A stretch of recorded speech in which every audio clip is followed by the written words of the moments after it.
Welcome. My name's Kristen Hancock. I'm from Fontaine Swatch Branding and Design Studio, and welcome to our second podcast. If I could throw over to my right, Chris, would you like to introduce yourself? Sure. Hi, everyone. My name is Christopher Melotti. I am the director and head copywriter of Melotti Media Copywriting and Message Marketing Bureau, and I help brands find power through words. Hi, I'm Ariel Bowers from Two Giraffes. We are a full-service video production and animation studio. We help you with TV commercials, animated explainers, or multi-platform campaigns.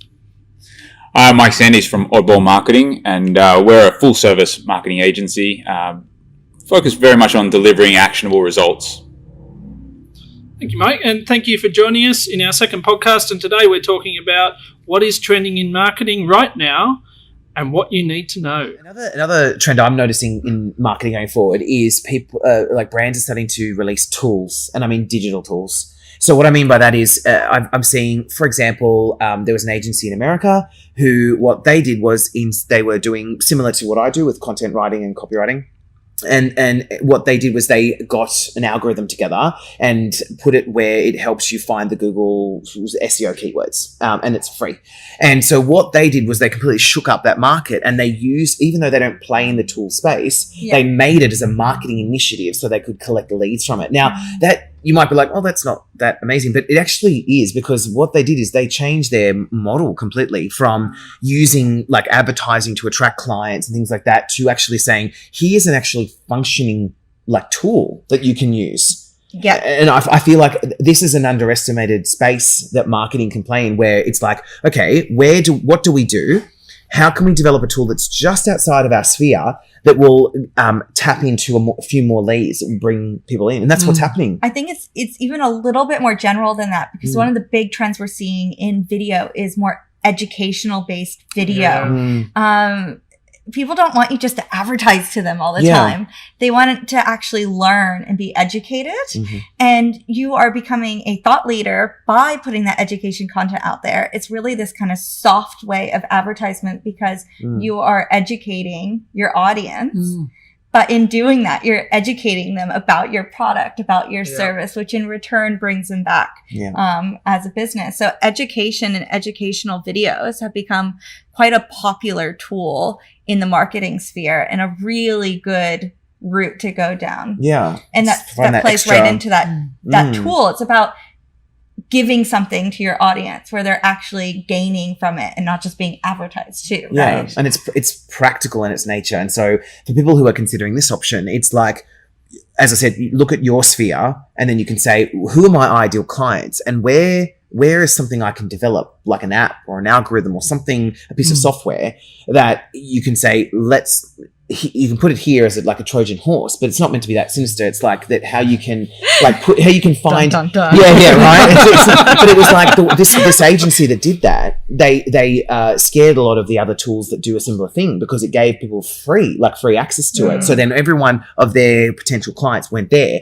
and then it said, hey, you have to subscribe to use this, and they got all these leads, and so it's like the tool is now becoming this new form of marketing, and it came out of the blue. It's like someone gave it a go, and it's like, hey, that works. And then all these people started reaching out to tool developers and saying, here's something we're thinking. Can you build this so it makes an outlet? I mean, Mike, what do you think? Even if you don't use that as an actual a product, so they've developed it and taken it a step further where they're actually going to monetize it. Yeah. Even if you don't go as far as that, from a website and online point of view, those kind of tools, if you think back to the days of SEO and link, building links and stuff, that's still very relevant. Yeah. Getting backlinks, good quality backlinks to your site is extremely useful in terms of ranking. A tool is going that next step. It's not just creating an amazing blog article that people want to read and go, oh, there's some interesting information. Thank you for educating me and sharing that with me.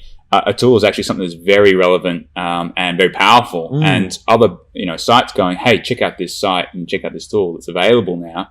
It's easier to get backlinks to your site, which helps you from what happened with online. them. That's what really happened. I can imagine that would be huge. And they just stumbled across it. They were like, hey, let's give this a go. And so I think this is a really big space. And for me, I addressed this with my team, and we said we're not ready for this yet. But it is something that, you can go to developers. But I think the most powerful point in taking this one next level is the idea.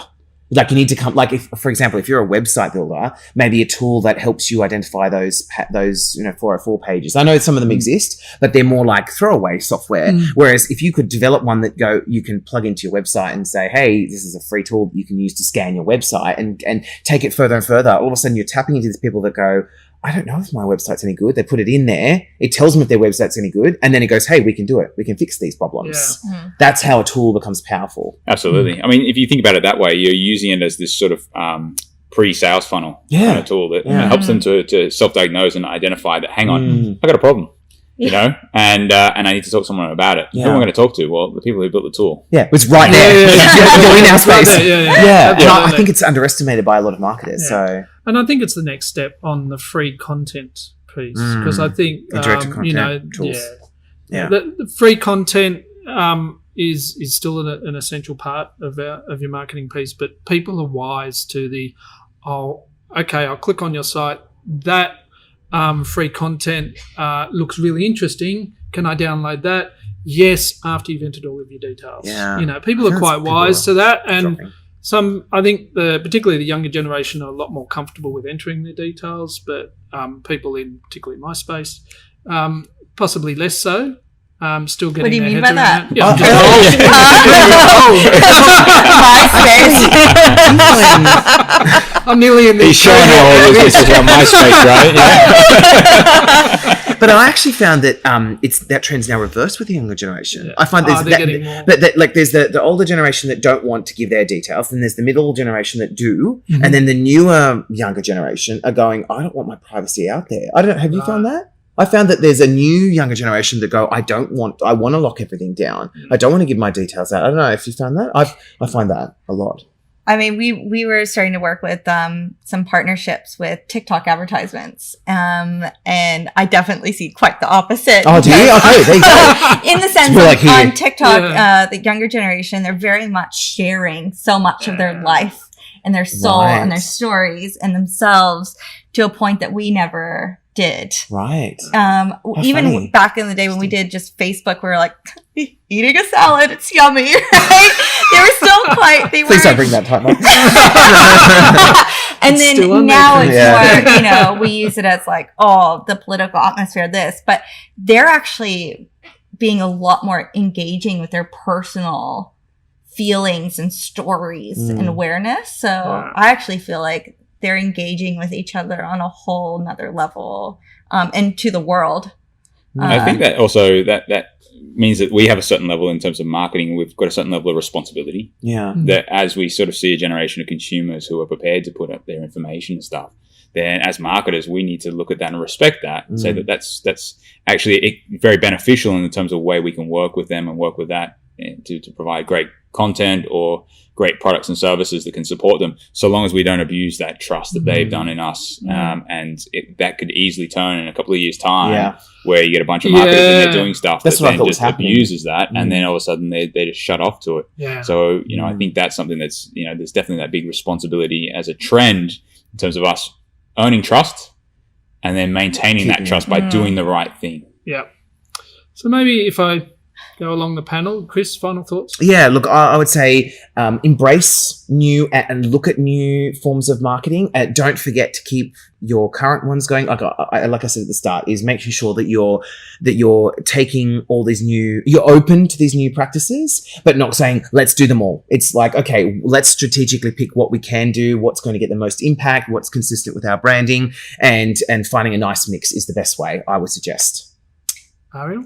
Yeah, I mean, that's right on the nose. I think you need to look at your audience and look at what you're trying to put out there and then decide which of these trends would actually further our marketing by utilizing it. Yeah. And that's the one that you approach, because you don't want to be stuck either. You don't want to just stay in your comfortable little bubble and say, we've always done this, so this is what we're going to do.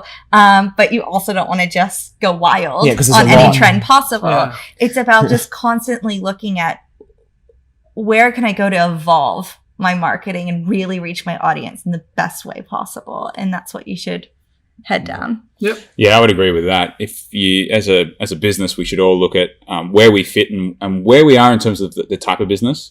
Some of latest trends and things that we're talking about here aren't suitable for, let's say it's a small business, micro business. Would I say that this is wise to invest a lot of time in things like TikTok and stuff? No, there's plenty of other channels and activities that are much more tried, tested, and work. So I wouldn't be delving into that. I mean, depending on the type of business as well. Whereas there are other businesses and brands that makes perfect sense to get into that straight away and being on the bleeding edge of those new trends that sort of come through. I think to Kristen's point earlier, look at the data.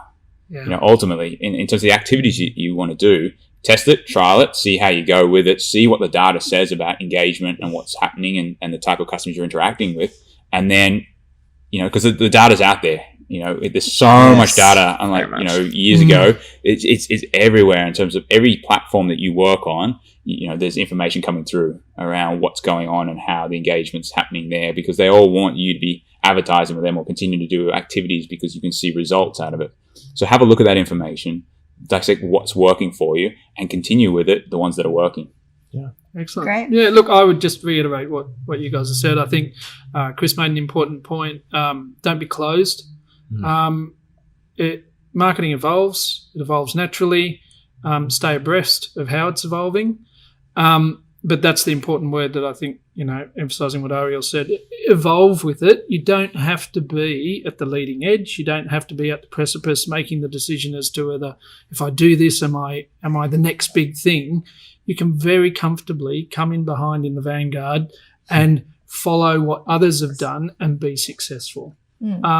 Finally, do what's right for you is my take. So is that everybody? Look, thank you very much for joining us. We look forward to seeing you at our next podcast.